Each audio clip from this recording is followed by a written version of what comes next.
So hello friends, welcome to learn services. This is Ram Soni. UPSC 2024 का notification आ चुका है और इसके फॉर्म आज से भरने शुरू हो गए हैं 14 फरवरी 2024 से। और ये फॉर्म भरे जाएंगे 5 मार्च 2024 तक, है ना। ना इसमें कुछ महत्वपूर्ण चीज़ें यहाँ पे लिखी हुई है जिसको हम थोड़ा डिस्कस कर लेते हैं। पहली बात ये, फॉर्म कैसे अप्लाई करना है। यूपीएससी online.nic.in में जाएंगे और वहाँ पर पहले अपने आप को रजिस्टर करेंगे, है ना। और देखा है तो वहाँ पर एक OTR प्लेटफॉर्म जनरेट होगा। इसके बाद वहाँ से आप अपने फॉर्म को प्रोसीड कर सकते हैं, है ना। तो ये चीज़ें प्रॉपर तरीके से लिखी हैं। इसमें ये भी लिखा है OTR has to be registered only once in life time. यदि आपने पिछले साल ही फॉर्म भरा है तो उसका भी इस्तेमाल आप कर सकते हैं, है ना। नाउ यदि कोई मॉडिफिकेशन आप करना चाहते हैं तो वो भी जाके आप वहाँ पर मॉडिफिकेशन कर सकते हैं, है ना। अब एक चीज़ यहाँ पर लिखी है, कुछ महत्वपूर्ण चीज़ें जो आपसे डिस्कस कर लेते हैं। सबसे इम्पॉर्टेंट तो ये है कि देखिए यहाँ पे लिखा है 5 मार्च 2024 को शाम को 6 बजे तक ओपन रहेगा। बिकॉज कई बार कन्फ्यूज़न आता है, लोग सोचते हैं कि रात को 12 बजे तक फॉर्म भर जाएगा, लेकिन ऐसा नहीं है। 5 मार्च को शाम को 6 बजे फॉर्म भरना बंद हो जाएगा। तो इस चीज़ को विशेष ध्यान रखिएगा, बिकॉज पिछली बार भी गलतियाँ हुई थी। कुछ लोग सोच रहे थे 12 बजे तक फॉर्म भरा जाएगा, लेकिन शाम को 6 बजे विंडो क्लोज हो गई थी, है ना। तो इस चीज़ को आपको ध्यान रखना है। बाकी चीज़ें आपको ऑलरेडी पता है, यूपीएससी में नेगेटिव मार्किंग होती है, इसमें कोई नई चीज़ नहीं है। बाकी सारी चीज़ें हैं पुराने जैसे ही यहाँ पर है ना। इसमें कुछ बेसिक चीज़ें हैं जो आपको ध्यान रखना है। जो फोटोग्राफ आप लगा रहे हैं तो इस बार बोला है 10 डेज ओल्ड होना चाहिए, ज़्यादा पुराना नहीं होना चाहिए। हालांकि कई बार तो काफ़ी पुराना जो है हम लोग इस्तेमाल कर लेते हैं। दूसरी बात यहाँ पे लिखा है the candidates face should occupy 3/4 of the space in the photograph. तो ये एक स्पेशल चीज़ यहाँ पे लिखी हुई है ना। और बाकी चीज़ें जो हैं हम लोग पहले भी पढ़ते आए हैं, इसमें कोई नई चीज़ इसमें नहीं है। जो सर्विसेज आपको अलॉट होती हैं सिविल सर्विस में क्वालिफाई करने के बाद में, उसमें आईएएस हो गया, आईएफएस हो गया, इंडियन पुलिस सर्विस होगी, ऑडिट अकाउंट सर्विस होगी, सिविल अकाउंट सर्विस होगी, कॉर्पोरेट लॉ सर्विस होगी, डिफेंस अकाउंट सर्विस होगी, डिफेंस स्टेट सर्विस होगी, इंफॉर्मेशन सर्विस होगी, पोस्टल सर्विस होगी, PNT accounts and finance service होगी, रेल प्रोटेक्शन फोर्स सर्विसेज। ये सारी सर्विसेज इसमें होती हैं। आईआरएस हो गया, कस्टम्स एंड इनडायरेक्ट टैक्स, और आईआरएस इनकम टैक्स हो गया, है ना। फिर इंडियन ट्रेड सर्विसेज, ये सारी सर्विसेज यहाँ पे आती हैं, है ना। Now look at the next one, most important thing. इसमें बोला गया है इस बार जो वैकेंसीज वो कितनी है, 1056 वैकेंसीज हैं, है ना। इसमें 40 वैकेंसीज जो हैं ये बेंच मार्क डिसेबिलिटी कैटेगरी के लिए हैं। 6 वैकेंसीज की बात करें तो यहाँ पे ब्लाइंड एंड लो विजन के लिए हैं। 12 vacancies D for hard of hearing के लिए हैं। 9 वैकेंसी इसमें लोकोमोटर डिसेबिलिटी के लिए हैं, जिसमें सेरेब्रल पल्सी, लेप्रोसी, ये सारी चीज़ें आती हैं, dwarfism, acid attack victims and muscular dystrophy. 13 vacancies में मल्टीपल डिसेबिलिटीज़ के लिए है। तो ये सारी वैकेंसीज यहाँ बताई गई हैं। ओवरऑल 1056 वैकेंसी यहाँ पर जनरेट की गई हैं। इस बार 1000 से ऊपर वैकेंसी आ चुकी हैं। बाकी जो कैटेगरीज की वैकेंसी है वो उनके रेस्पेक्टिव जो रिजर्वेशन है उसके हिसाब से रहेगा। ओबीसी का 27% रिजर्वेशन होता है, ईडब्ल्यूएस का 10% होता है। शेड्यूल कास्ट की बात करें तो यहाँ पे 15% रिजर्वेशन है। शेड्यूल ट्राइब का 7.5% रिजर्वेशन है ना। तो ये यहाँ पर इन्फॉर्मेशन दी हुई है, दिस इज समथिंग। बाकी चीज़ें यहाँ पर कॉमन है। सर्विसेज के नाम लिखे हुए हैं, कौन सी एलिजिबिलिटी क्राइटेरिया जो है कौन सी क्या रहती हैं, तो चीज़ें यहाँ पर लिखी हुई हैं। तो ये तो बहुत कॉमन चीज़ें, ये हम लोग हर साल देखते आए हैं। हाँ, एग्जामिनेशन सेंटर की बात करें तो ज़रूर आप प्रयास करें एज अर्ली एज पॉसिबल आप फॉर्म को फिल कर लीजिए। अदरवाइज़ कई बार लास्ट में जब फॉर्म को अप्लाई करते हो तो यदि वो नहीं मिलता तो फिर उसका नियर बाई जो सिटी है वो फिर आपको दिया जाता है। इसलिए प्रयास करें कि फॉर्म को as early as possible fill कर ले, है ना। बाकी इन्फॉर्मेशन यहाँ पे प्रीवियस जैसे ही है। हाँ, ये ज़रूर लिखा हुआ है कि अभी जो है आपको डॉक्यूमेंट सबमिट नहीं करने, सेंड नहीं करने हैं। लेकिन हाँ, यहाँ पे लिखा है application are now invited for civil service prelims exam only. यहाँ पे लिखा है जो लोग प्रीलिम्स क्वालिफाई करेंगे मेन एग्जाम के लिए उनको दोबारा से ऑनलाइन अप्लाई करना पड़ेगा, और उसे बोलते हैं DAF1, है ना। तो उसमें फिर आपको सारे डॉक्यूमेंट्स स्कैंड फॉर्म में आपको प्रॉपर सबमिट करने पड़ेंगे। डेट ऑफ बर्थ के लिए, सपोर्ट के लिए, जैसे 10th क्लास की सर्टिफिकेट होता है, SC ST OBC का जो सर्टिफिकेट है वो फिर आपको सबमिट करना पड़ेगा, है ना। तो ये सारी चीज़ें EWS सर्टिफिकेट जो भी सर्टिफिकेट आपका है वो चीज़ें प्रॉपर तरीके से आपको सबमिट करनी पड़ेंगे। साथ में एजुकेशनल क्वालिफिकेशन का जो डॉक्यूमेंट्स होते हैं वो सारी चीज़ें प्रॉपर तरीके से आपको सबमिट करेंगे। वो DF1 के टाइम में होगा, मतलब जब आप प्रीलिम्स क्वालिफाई करोगे, मेंस का जब फॉर्म फिल करोगे उसे डिटेल्ड एप्लीकेशन फॉर्म 1 बोलते हैं। तो उस समय बेसिकली फिर आपको फिल करना पड़ेगा, है ना। और DAF2 का फिर रहेगा इंटरव्यू के टाइम में।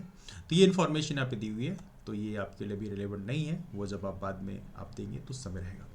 सबसे इंपॉर्टेंट है यहाँ पे एज क्राइटेरिया का, 21 साल कम से कम आपकी एज होनी चाहिए और अधिकतम 32 साल होना चाहिए। और ये जो डेट आप कर रहे हो कैलकुलेशन वो 1 अगस्त 2024 के हिसाब से होगा, है ना। 1 अगस्त 2024 के हिसाब से आपके 21 साल पूरी हो जाना चाहिए और आप 32 साल क्रॉस नहीं होने चाहिए। इन केस आप SC/ST OBC के हैं तो उस कंडीशन में आपको रिलैक्सेशन मिलेगा। SC/ST की बात करें तो यहाँ पे 5 साल का रिलैक्सेशन होता है, OBC के लिए 3 साल का रिलैक्सेशन होता है। बाद में डिफेंस सर्विस पर्सनल होते हैं, उनको भी 3 साल का रिलैक्सेशन होता है। तो ये अलग अलग कैटेगरीज के लिए, एक सर्विसमैन की बात करें 5 साल का रिलैक्सेशन होता है। तो अलग अलग कैटेगरीज के लिए यहाँ पर रिजर्वेशन में जो इसमें जो एज रिलैक्सेशन है वो दिया गया है, ठीक है। तो ये इन्फॉर्मेशन भी आपके लिए इंपॉर्टेंट है। ये आप याद रखिएगा, जो बेंचमार्क डिसेबिलिटी के लिए है तो वहाँ पे 10 साल का भी रिलैक्सेशन दिया जाता है। Now look at the next one. यहाँ पे एक इंपॉर्टेंट चीज़ है, जो लोग SC/ST OBC बिलोंग करते हैं उनकी बात करें और वो एक्स सर्विस मैन या PWBD हैं, तो यहाँ पे लिखा है will be eligible for grant of cumulative a relation under both categories. तो क्यूमुलेटिव होगा, दोनों ऐड हो जाएगा, है ना। नाउ बाकी चीज़ें यहाँ पे कॉमन है, इसमें कोई बहुत यूनिक चीज़ यहाँ पे नहीं लिखी हुई है। All the things are very common, जो हम लोग ऑलरेडी करते आए हैं। मिनिमम एजुकेशनल क्वालिफिकेशन सिर्फ ग्रेजुएशन मांगता है। नंबर ऑफ अटेम्प्ट की बात करें तो आप लोगों ने फॉर्म ऑलरेडी फिल किया हो कई बार। अनरिजर्व के लिए 6 साल होता है, 6 बार अटेम्प्ट आप ले सकते हैं। SC/ST के लिए अनलिमिटेड होता है, कोई भी लिमिट नहीं होती है। OBC के लिए 9 अटेम्प्ट आप ले सकते हैं। PWBD में देखा है तो अलग अलग कैटेगरीज के लिए वहाँ पर 9 साल का आप लिमिट है, 9 बार की लिमिट है। तो ये चीज़ें इंफॉर्मेशन है। नाउ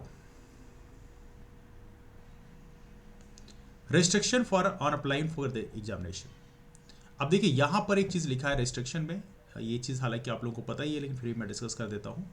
यदि इन केस आप IAS हैं या IFS हैं, इंडियन फॉरेन सर्विसेज में हैं, है ना, पुराने एग्ज़ाम के रिजल्ट के हिसाब से आप सर्विसेज में हैं तो उस कंडीशन में आप अप्लाई नहीं कर सकते। सिविल सर्विस एग्जाम 2024 के लिए अप्लाई नहीं कर सकते हैं, इस चीज़ को आप विशेष ध्यान रखेंगे। दिस इज़ इम्पॉर्टेंट, है ना। यदि आप इसमें अप्लाई करते हैं तो फिर आपको पहले रिजाइन देना पड़ेगा, है ना, तो थोड़ा सा ध्यान रखेंगे। The second thing is that यहाँ पे